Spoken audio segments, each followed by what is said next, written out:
What it be, y'all? Resident 47 back for the record podcast. Back for another solo review. I know it's been a couple months since I've done another solo video.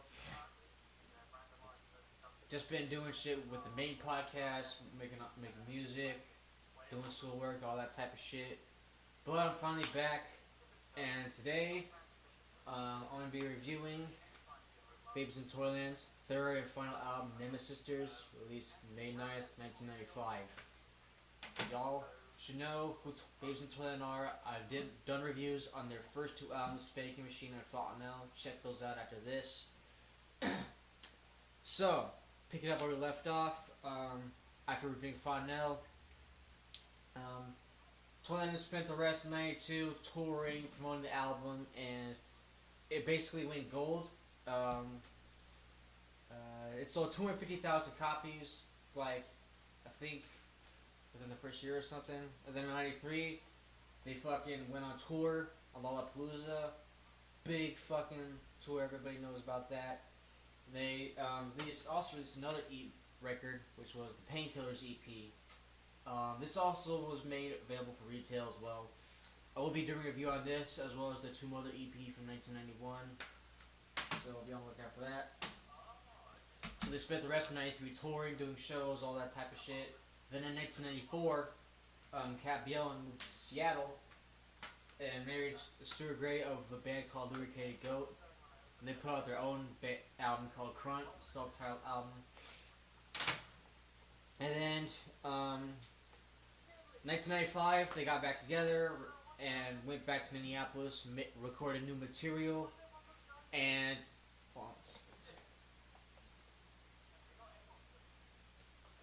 so in 1995 they got back together, went back to Minneapolis, recorded new material with a guy named Tim Mack, who was a longtime affiliate of the band, produced the album. And then on May 9th, 1995, they came out with Nemesisters. So, we start off to go through the CD. It has a cover, pretty cool. It's got like that 60s freak show, three-ring circus kind of vibe right there. There's a spine. On the back, you got a track list. Can't really see that. There it is. Open it up, you got the disc. Also still got that 60s vibe to it. Let's put it up. You got the song lyrics, and the credits and whatnot. Then you got the full cover right there. And there's the pic of the band. All that fly shit. Says this is a promo copy, but I look it up on Discogs, and it's basically a retail copy. I don't know why that is. I can fucking hold this booklet properly. Bear with me, y'all. Fucking Christ. There we go. So, this is the OG CD from 1985. Also some other dope shit I want to show up really quick. Get it? Also have the cassette tape, OG from 1995, and I have the OG vinyl, gatefold vinyl from 1995. With the record falling out. There's a full cover right there. That's fucking dope. I love that packaging. So, album was produced by Tim Mack, as I said before. Two singles off the album. The singles are We Are Family and Sweet 69. So let's get into it. Track 1, Hello. Very dope way to start the album. One of my favorite tracks. I love the breakbeat Lloyd starts the song off with, and Maury comes in with a pretty cool bass line. Cat singing on here is really good. This is like that driving down an open road in the summer type shit with the roof off. I can definitely see this song being a single. I don't know why it wasn't. I could see like it being played on like fucking 120 minutes or whatnot. Fucking, I can see them like I said, driving down the road type shit. Definitely single worthy. Definitely one of my favorite songs on the album. Moving on, track 2, Oh Yeah, fucking banger. Another one of my favorites. Lloyd comes in with like some crazy ass drumming. Cat's vocals on here are amazing. Kettle Black, I call your act. You cannot get away with that. Your caustic bullshit, second sight. Your seconds up, you're shot on sight. Fire. After the song ends, there's an interlude with like an angry call left on Lori's voicemail. Forgot what it was about, but I think it was about like label politics or something. Can't really understand what the guy's saying because it's drowned out by a sample. But that connects to the third song, which is Driving. Another dope track, one of the heavier songs on the album.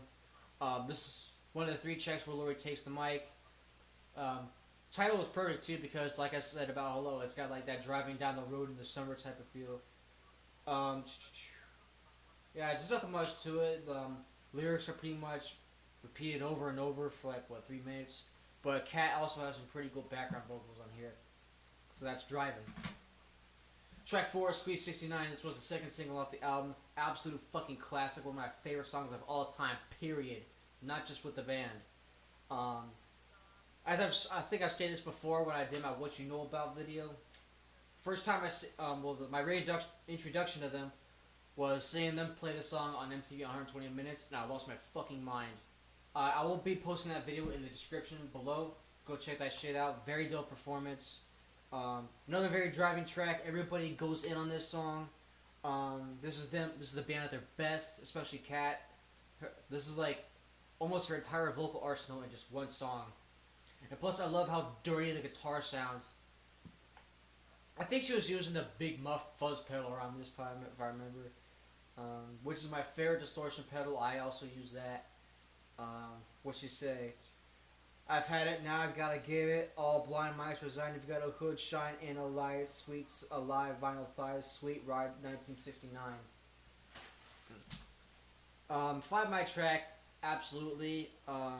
There's also a video for this song, which goes well with the title. It's got like that 60s vibe to it. You can see them with like dressed up as hippies. And you guys see them dressed up as like the Beatles and shit. All it's in black and white. There's also another video out there, which if I can find it, I'll put a link in the description, where it takes Sweet 69 and matches it up with the White Zombie Thunder Kiss 65. If I can find that, I'll put it in the description because it's pretty fucking cool. So that is Sweet 69. I fucking love that song. Track 5, Surd. Now it gets more to the laid back type of shit. Track's a lot more down tempo, a lot more relaxed. Mostly the band harmonizing with Kat and then her screaming with a switch up a couple times. It's an okay track, not a bad song. It's just there for me. Track 6, 22. This is another dope song. It's kind of like Driving in a way, but with Kat just improvising her vocals along to the music. Sounds pretty cool. I fucks with it. Lori also has some pretty cool drumming. Then we get track 7, REL. Another one of my favorite songs on the album. Probably the darkest sounding song, if I'm being honest. Riff is really menacing. So is Kat's delivery, like that. Live somewhere in between. I love that. If this was recorded in 1992, it would have fit on Fontanelle perfectly. But with just like the riff, the way she's singing, what'd she say? Manifesting stations, alien incarnations, attested the broadcast, emergency at last. That's Kat's genius right there at work. Her lyrical poetry is very unique and like nobody can copy it. There's also a demo version of this song called I Rise, which you can find on the 2001 box set called Intermenstrual. If I can find that, I'll put a link in the description for it. It's pretty much the same song, but it's just a different title. Then we get track 8, Killer on the Road. This is the only time Maureen Herman has ever had the mic on an official BIT album. But she goes in. She definitely goes in. Very good vocal performance. Again, Lori's drumming goes fucking hard. Lori's drumming is like at its peak on this album, I will say. Track 9, Middleman. This is the second track with Lori singing.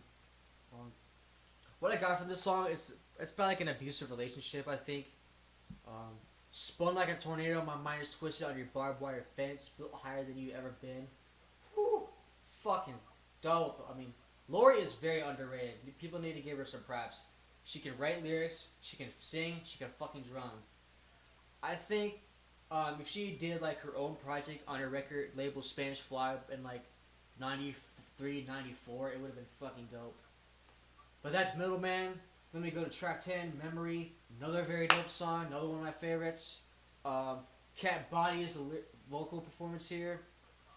Like Sweet 69, it's another great display for vocal ability. And this was also played on 120 minutes. Which I prefer that performance to the album version. I put a link to the description. She goes off on that song. I fucking love the guitar solo at the end. It's just her just basically just fucking shredding, and you really never really heard that from her unless you saw her play live. What'd you say? Pulkin Neck and Ruthie with the sharp end stick shit. That was a dope one right there. Then we go to track 11, SNW, So Fucking What. This is another dope song. This track also appeared on the soundtrack of the movie with the same title, which the band also appears in. I'll try to find that as well. Time signature of this track is pretty weird. It's kind of like, I think it's like in 10/8. You don't really hear them doing like weird time signatures like that, unless you listen to Quiet Room, which is like in 3/4. But this is a pretty cool song. This one had to grow on me, honestly, but I do like it now. And then we go to track 12, All By Myself. It's just a cover of the Eric Carmen song from the same title, 1975. Don't really care for it.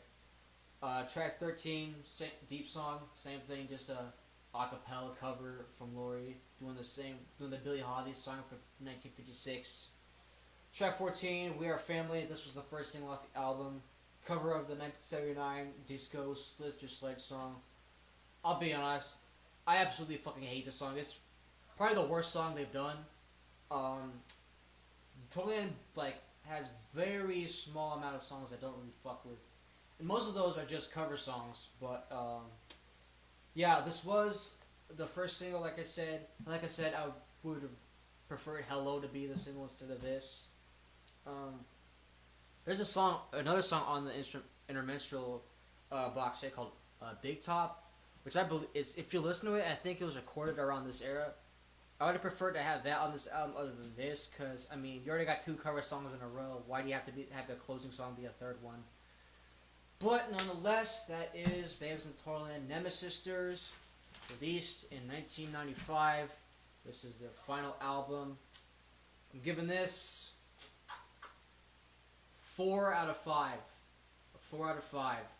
Very good album. Not as dope. That was their first 2, but those are like masterpieces in my opinion. You still got some of their best songs on here. They also switched up their recording process with this album. They're like doing a lot, because with the first 2, Cat Bjorn was the main brains of like making the music, writing the lyrics. But with this album, they all have a hand in like the creativity of the album. They started doing like more harmonizing, as I said on Sir. Started recording live, like how normally somebody would do one instrument and then someone does another. They would play all at the same time to capture more of a live sound, because that's what they wanted. There's also another cover song on fucking intermission called "The Girl Can't Help It," which is a cover of the Little Richard song. Amazing cover song. I would have had that on here too if they would have gone with cover tracks. That's also an intermission, as I said before. What else can I say? A couple years after this album, Toyland, I think, got dropped from Reprise. And then in 1987, 96, Maureen Herman left the group because she was having hip problems. So they picked back up Michelle Leon in 1997, and they were going to record another EP in like 97, 98.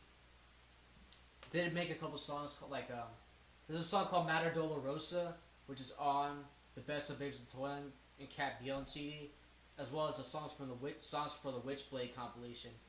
That is one of their best songs in my opinion. Definitely go check that shit out. They also had fucking Seraphrenia, which was also on the songs for the Witchblade soundtrack. And they also had a song called Astro Antiquity, which is basically like an instrumental song. Never wrote any lyrics for it, but that was, I think, if they made that EP, those 3 songs would have been on there. And then in 2001, fast forwarding like way later, Babes in Toyland had their last show in Minneapolis, which was released on CD and called Minneapolism. And then after that, they had their first breakup And then Kat Bjorn went to star on her other band, Catastrophe Wife, in like the early to mid 2000s. But I give this, like I said, a 4 out of 5. Top 3 tracks. Oh Yeah, Hello, and Sweet 69. So, that is based on Toyland Nemesisters. Thank y'all for watching. I will be reviewing their 2 EPs, as I said before, sometime in the near future. Stay tuned, stay subscribed, stay tuned to Channel 0. Resin is out. Peace.